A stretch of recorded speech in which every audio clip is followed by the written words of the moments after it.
माँ Ambe recording studio आमी।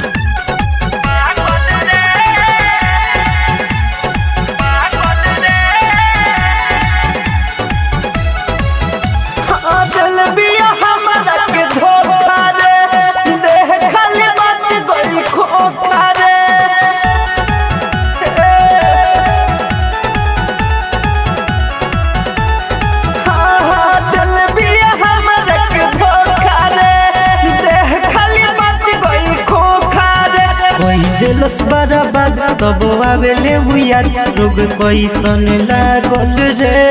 अरे भाई काहे रोता हो?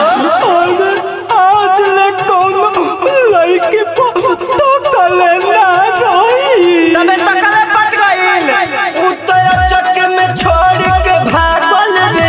अब लोगवा कहत बाटे पागल रे। उतर चक में छोड़ के भागल रे। अब लोगवा कहत बाटे पागल रे।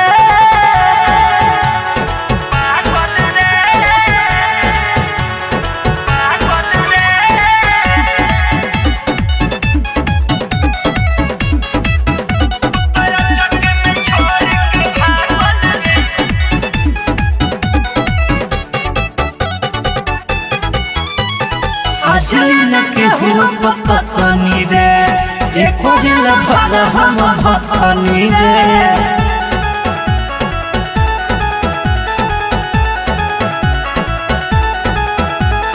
आजलीन के हुआ पकनी रे एको दिल भर हम भकनी रे। तोरे दिल दिया हमसे रिलेशन एही से रोडवा पखनी रे।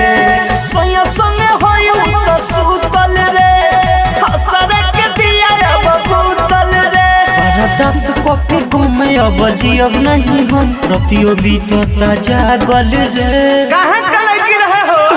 सोहरिया के लड़की रहे भाई उतर चक में छोड़ के भागल रे। अब लोगवा कहत बाटे पागल रे। उतर चक में छोड़ के भागल रे। अब लोगवा कहत बाटे पागल रे। Music by Vikas Bihari.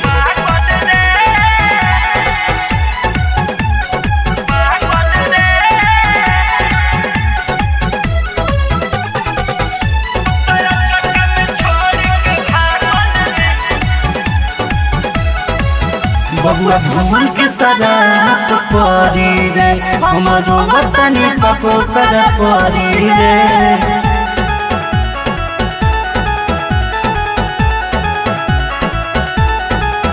बबुआ भवन के सराप परी रे हमारो वतनी पपो कर परी रे। प्यार भी कोई ले दिया गदारी यही से हम परी रे।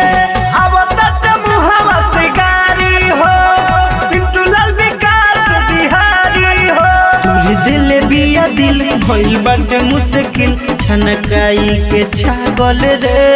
ए मर्दे छोड़ दे लगता है के आई हो टाटा एके बार छोड़ देला धीरे धीरे छोड़ी तो बुझाइला।